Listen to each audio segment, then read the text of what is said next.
A continuación, Petróleo y Desarrollo.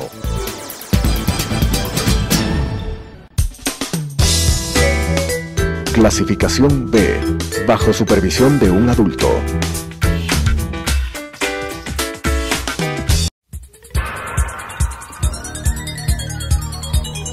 Las opiniones vertidas en este espacio por la producción y dirección del programa son de exclusiva responsabilidad de sus autores y de quienes intervienen en ellos.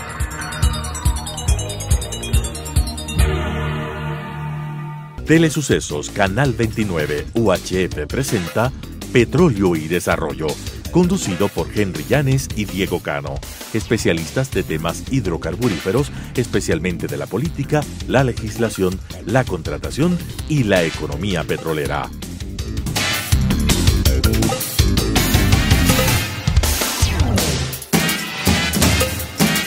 Petróleo y Desarrollo. Saludos cordiales, amigas y amigos. Gracias por nuevamente sintonizar Petróleo y Desarrollo. Y en esta vez vamos a abordar el tema que lo hemos denominado Petróleo y el Desarrollo Sustentable de la Economía Nacional.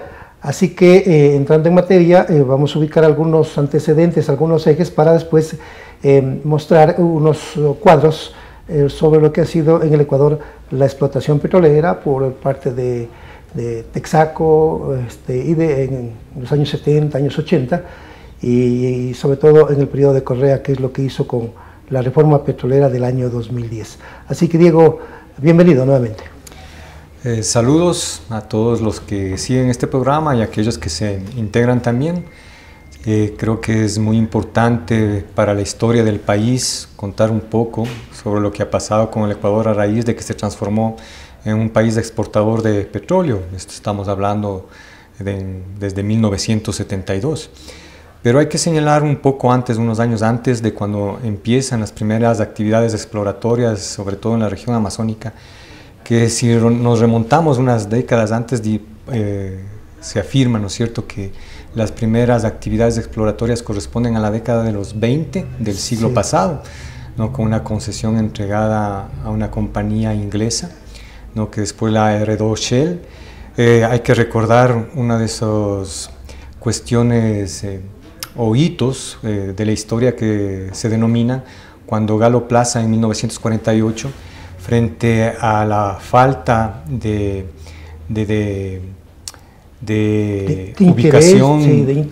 ubicación de resultados positivos en la actividad exploratoria, mencionó que el Ecuador era un mito.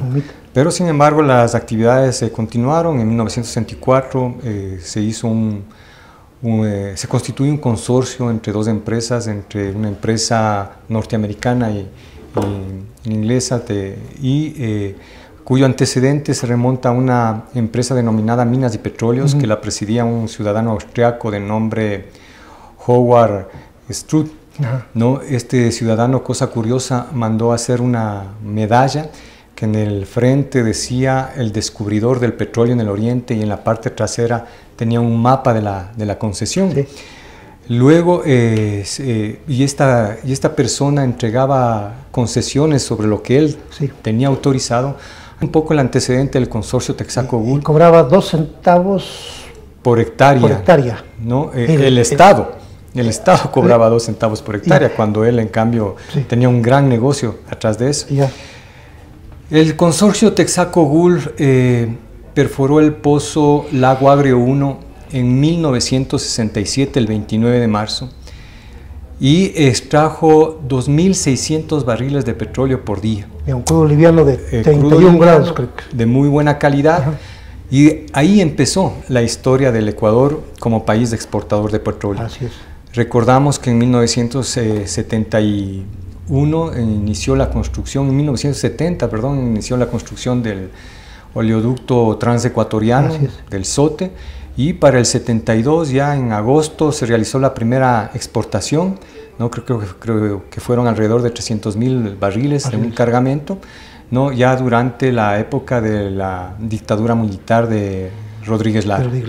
Tenemos un cuadro, Diego, para ver, sobre todo queremos señalar la producción de petróleo Estamos con el cuadro, el primer cuadro, en el que mostramos la producción de petróleo desde el año 1972 al año 2006. Sigamos en el siguiente cuadro, a ver, estamos allí me parece, ahí estamos, ¿no? Sí. Mire, ahí estamos en el periodo 1972-2006 y vamos a ver que ahí dice ingresos en millones de dólares, está una cifra de 53.287 millones de dólares, pero empezando en la primera columna, la producción en barriles es 3.876 millones de barriles que se produjo en ese tiempo, ¿no? Se exportó 2.534 millones de barriles y el precio del barril del petróleo promedio en esos 34 años fue de $29 con 24 centavos y que generó un ingreso de 53.289 millones de dólares.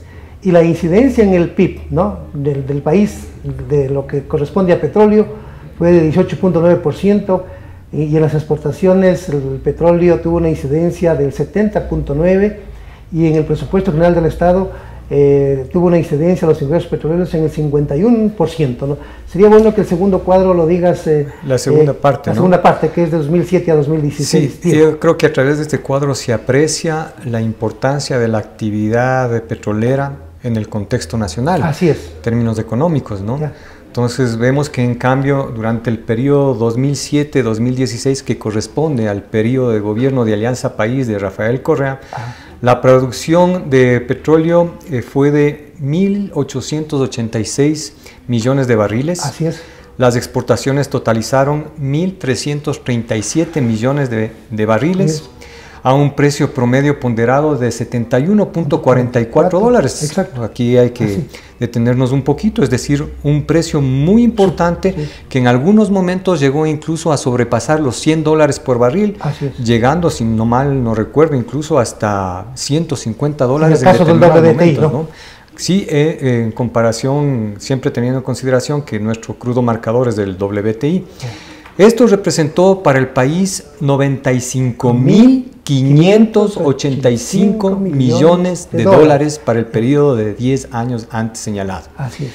El petróleo en este periodo representó dentro del PIB el 10.63%, dentro de las exportaciones totales del país casi el 48%, Así es. ¿no? Y aportó al presupuesto general del Estado el 30.26% de los ingresos totales. En el gobierno de Correa. Y vamos a ver en el pie de página del cuadro, allí por ejemplo, sucede que en el gobierno de Correa él recibió un incremento de ingresos del 79.37% y en cifras absolutas un capital adicional, un ingreso adicional de 42.998 millones de dólares. Entonces, en este segundo boom petrolero es mucho más fuerte, fue mucho más voluminoso con relación al primer boom. Pero vamos a dar los totales, Diego, del año 72 al 2016, ¿no? Sí, entonces para apreciar durante estos 45 años, digamos así, del Ecuador como país exportador de esta materia prima, de este bien natural, no ha extraído 5.763 millones de barriles de petróleo. Sí. Se han exportado 3.872 millones de barriles a un precio promedio ponderado durante todo este periodo, es decir, desde 1972 hasta el 2016, ¿no? De 38.44 dólares por barril, lo que ha representado para el país, para la economía nacional, 148.873 millones de dólares. O sea, casi 150.000 millones de dólares. Casi 150.000 millones de dólares. ¿No? Esto quiere decir que en el PIB la importancia de la actividad petrolera representa el 15% aproximadamente. Así es. Dentro de las exportaciones totales del Ecuador, casi el 60%. ¿No? Y para el presupuesto general del Estado ha sido el 46.63% su aporte. Diego, nosotros hemos sido exportadores de materia prima, ya vamos a decir más adelante nuestros criterios, pero si hubiese procesado la mayor parte del petróleo, ¿no? Y más bien se hubieran exportado derivados, no hubiésemos recibido 148.000 millones de dólares, es decir, cerca de 150.000. Hubiéramos recibido mucho más. O sea, siquiera un 50% más de eso, ¿no?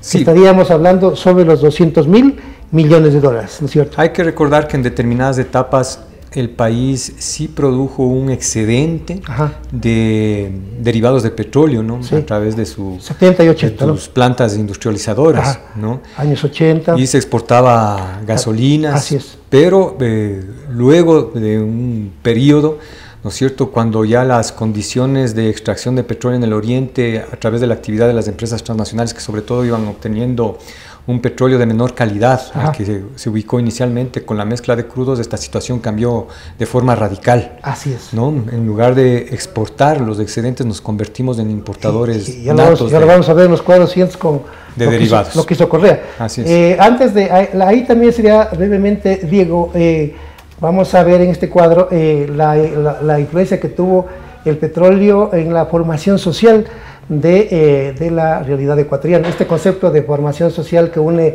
categorías económicas, que une categorías sociales, que une categorías políticas, y los sociólogos, los politólogos, cuando están unidas estas tres categorías, le llaman a la sociedad o definen a la sociedad como la formación social, ¿no es cierto?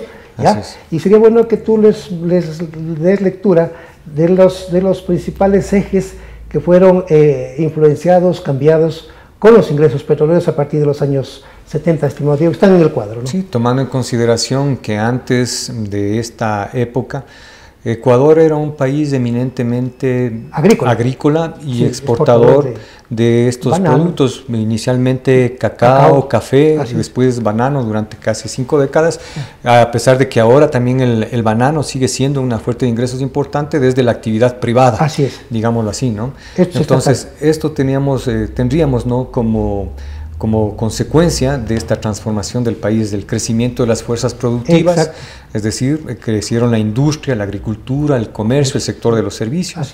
Hubo una mayor inserción del Ecuador en la economía internacional, por esto justamente que el país tenía que ubicar el petróleo en diferentes mercados, ¿no?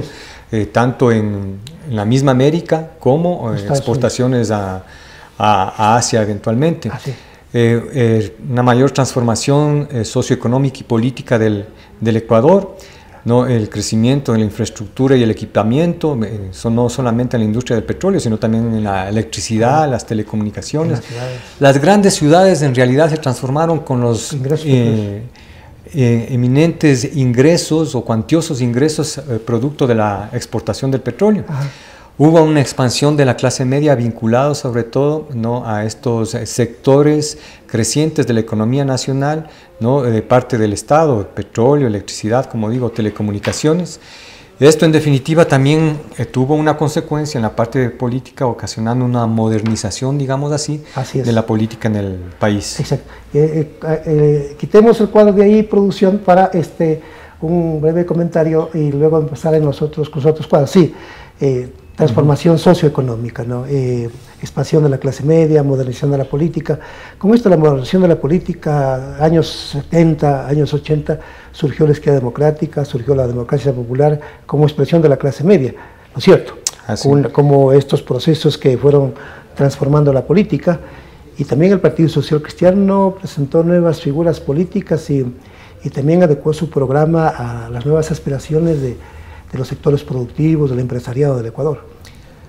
Y esto aparejado con una realidad que se vivía regionalmente en América, ¿no?, con las recomendaciones que venía realizando la Comisión Económica para América Latina, CEPAL, a través de los postulados de un economista argentino llamado Raúl Prebisch, que planteaba el cambio de modelo de desarrollo para América Latina. Lo definía como modelo de... Como el modelo de sustitución de importaciones, ¿no? Recordemos que coincide justo esta etapa que vivía el Ecuador y los recursos que proveía el petróleo posibilitaban, ¿no?, este cambio de modelo de desarrollo que progresivamente se venía dando. Pero hay que decirlo, claro está, que no todo fue beneficioso, no todo fue manejado adecuadamente.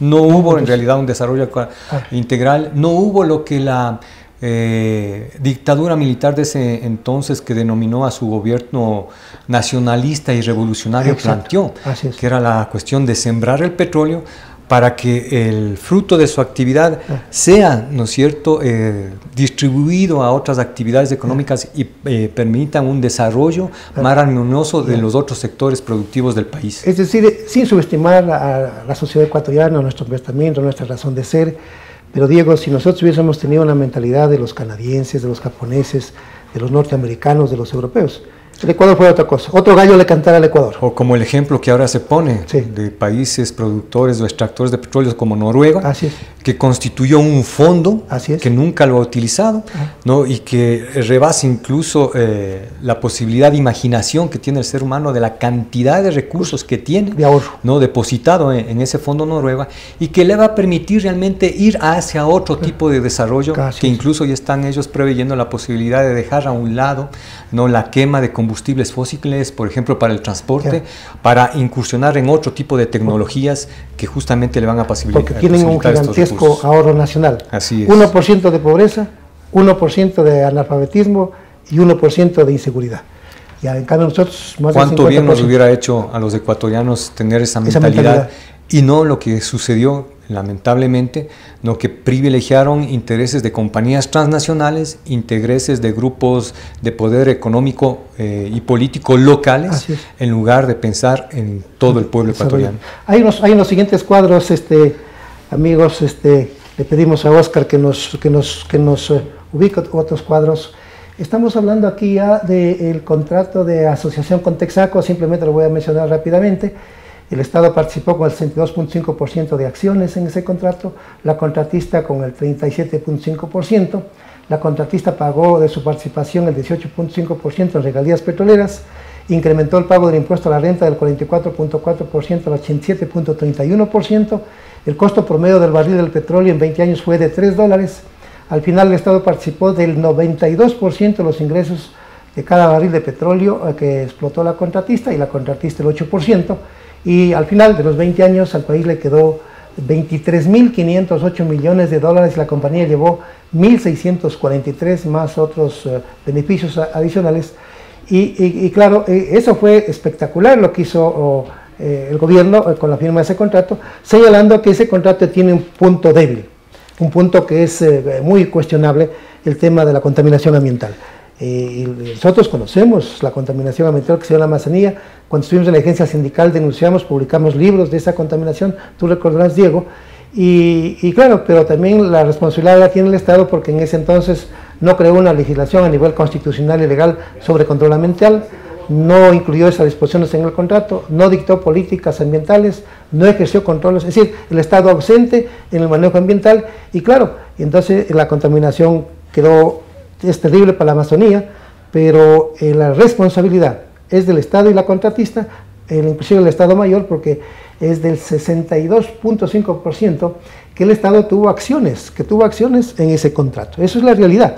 Entonces, digo, nos vamos a pasar, si tienes algún comentario, pero veamos este cuadro en cambio de lo que pasó con Rafael Correa. Miren esta maravilla, ¿no? Yo un comentario sobre lo anterior rápidamente, ¿no? Decir que el modelo de operación de Texaco fue realmente destructivo y perverso, ¿no? Y frente a una ausencia total del Estado de preocuparse por lo que esta compañía iba realizando en la Amazonía ecuatoriana, pues una vez que se terminó este consorcio en 1989-90, ¿no?, que estuvo vigente durante 22 años, que inicialmente se preveyó para 40 años y con la posibilidad de expandirlo 10 años más. No, las consecuencias socioambientales fueron realmente catastróficas, de impacto. No, recordemos que dejaron 430 piscinas, ¿no?, donde se acumularon hidrocarburos, aguas de formación, y que solamente remediaron 162 de esas piscinas, porque ellos aducían que les correspondía remediar el 37.5% a ellos como parte del consorcio y que el 62.5% era responsabilidad del Estado, cuando desde el sentido común, desde la lógica, ellos, desde mi punto de vista, también tenían que preocuparse de remediar el 100% porque la operación fue de hechos. El Estado no intervino en nada en esa operación. Lamentablemente, gobiernos cómplices de esta situación dieron paso a firmas de actas de entendimiento y aprobaron esta situación que les estoy comentando, incluso intervinieron ahí personajes que los conocemos ahora, que deberían, desde mi punto de vista, ser investigados también para establecer sus responsabilidades, ¿no? Esto para dejar sentados precedentes y este tipo de situaciones no queden en impunidad. Correcto. Finalmente hay dos cuadros en el que estuvimos, Oscar o Evelyn, en el 2010. Mira la reforma de Correa que hizo, ¿no? de cambiar el contrato de participación a prestación de servicios. Entonces, cuando el precio estuvo alto, ¿no? Hay un ejercicio hecho por el economista José Salgado, que es docente de la UTE, ¿no? Y que está Bien. publicado ese cuadro en el libro de La subasta del petróleo de mi autoría. Mira, en el 2014, él hizo un ejercicio con un precio de $91, ¿no? ¿Ya? 8 centavos, ¿no? Y los costos de comercialización y transporte fueron de $4, ¿no?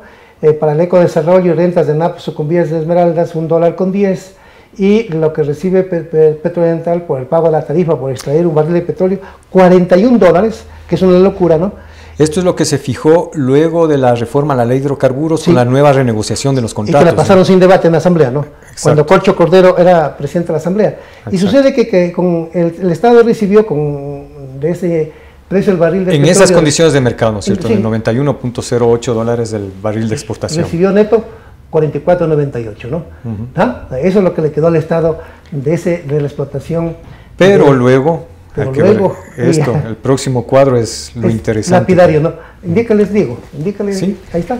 Una vez que el precio del petróleo en el Cae. mercado internacional comienza a descender, a caer, ¿no? El precio de venta en enero del 2015 fue de $41.54 del barril. Ajá, Los costos de comercialización y transporte de $4, ajá. ¿no? Para el ecodesarrollo y rentas para las provincias de Napo, Sucumbías y Esmeraldas 1.10. en 1.10, Ya. el 25% de margen de soberanía, que sería... Que es una demagogia eso, ¿no? Sí, Ajá. que lo comentáramos brevemente, Sí. fue de $10.38 por barril. Ajá. La diferencia para Petrooriental por pago de la tarifa fue de $26.05 por barril. ¿Y cuánto le quedó debiendo? Y el Estado no alcanzaba a recuperar nada, y más Ya. bien Le quedó debiendo. le quedó debiendo a Petrooriental $19.45 por barril. Imagínense. ¿Qué es esto del margen de soberanía, Sí. Henry? El famoso marco, esa fue la demagogia de Correa y de Pastor, ¿no? Y dijeron, y está en la ley, ¿no? Está en la Pero ley dentro de es las demagógica la reforma, porque dice, dedúzcase los costos de transporte y de comercialización, ¿no?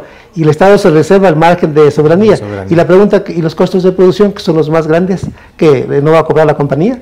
Claro. ¿O va a cobrar la compañía? La compañía no nos va a regalar, va a cobrar. ¿Cuánto va a cobrar? $41, ¿no es cierto? Sí. Y por eso es que los ingresos en el caso de ese contrato, a partir del 2005, con precios de $42 que se vendió en el 2015, se vendió con $42, ¿no? Le quedó $1, ¿no?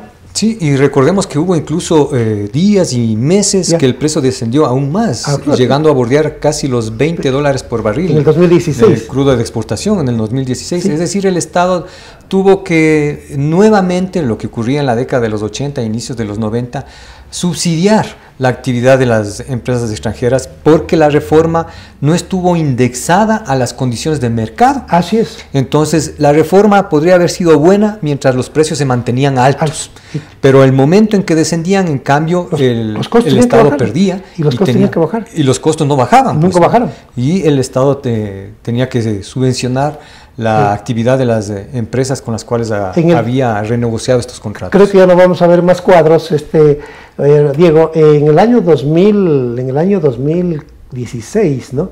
El petróleo se vendió a cerca de $35, el caso nuestro. Entonces, en ese contrato con Petrooriental y de Andes Petroleum perdió $6. De esas tarifas que le cobran al Estado ecuatoriano, $41 por extraer un barril de petróleo, ¿no? En conclusión, la política petrolera de la década fue absolutamente inadecuada y perjudicial para los intereses del país, podríamos decir, ¿no? Y digamos que con lo que se refiere a Petroecuador, incluso hubo un proceso de desestructuración de la empresa estatal, fueron convertidas en empresas públicas a través de esta denominada Ley de Empresas Públicas en el año 2009. Se crearon 2 empresas públicas, siendo el Ecuador un país extractor, transportador y exportador marginal de petróleo con 2 empresas. Y ahora incluso tenemos que ver cómo casi todos los campos, a través de contratos no identificados como privatización propiamente dichos, han sido entregados, ¿no? Todos los grandes campos. Incluso, para darles un dato, este año, a inicios de este año, las 3 gasolineras que manejaba Petroecuador fueron vendidas a compañías privadas, las 2 de Quito y las 2 de Guayaquil, dejando en ausencia la presencia de la empresa como regulador incluso dentro del mercado y por una situación de orden estratégico también. Correcto. Tenemos un siguiente cuadro, Oscar, creo, quiero señalar el último cuadro. Hay un siguiente, Oscar, sobre el tema de las importaciones. ¿Qué es lo dijimos la vez pasada? No, pero, estamos con este. Ya, pero para estamos las conclusiones. Ya. Con las conclusiones, ¿no? Ajá. Y yo diría que, bueno, ampliar la frontera petrolera no se justifica porque, mira, nosotros, digamos, el gobierno de Correa, en su periodo de 10 años importó como 42 mil millones de dólares, significó casi el 50% de los ingresos que se obtuvo de las exportaciones, casi los destinó a importar derivados. Luego mezclamos los crudos livianos con los pesados. Luego tenemos altos costos de producción. Luego tenemos un alto castigo en el precio de venta del petróleo. Y entonces, realmente son políticas cerradas que se implementó en el Ecuador a partir del año 93, cuando empezamos a explotar los crudos pesados. No agregamos valor a la mayor parte del crudo que se explota en la Amazonía. Yo concluyo diciendo de que prácticamente no se justifica ampliar la frontera petrolera mientras no se realicen estos correctivos de fondo donde perdemos miles de millones de dólares anualmente. Yo iría un poco más allá. No se justifica de ninguna manera ampliar la frontera extractiva. Una mínima reflexión que cabría durante estos 10 años es para qué sirvió, y durante 45 años, para qué ha servido realmente esta riqueza natural.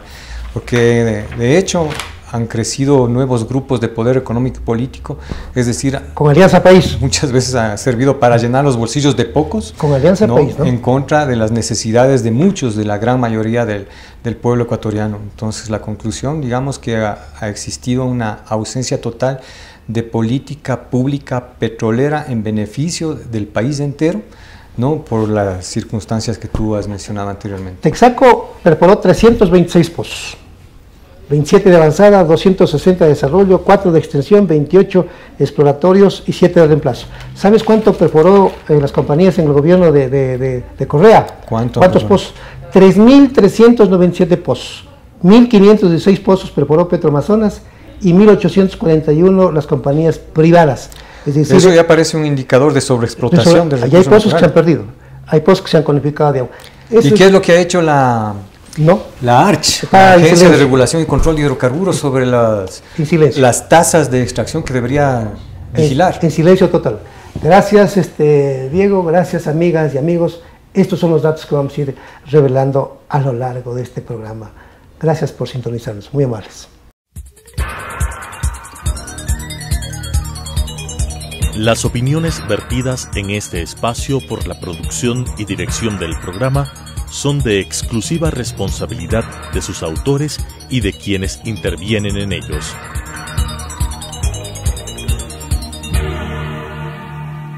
Telesucesos Canal 29 UHF presentó Petróleo y Desarrollo, conducido por Henry Llanes y Diego Cano, especialistas de temas hidrocarburíferos, especialmente de la política, la legislación, la contratación y la economía petrolera.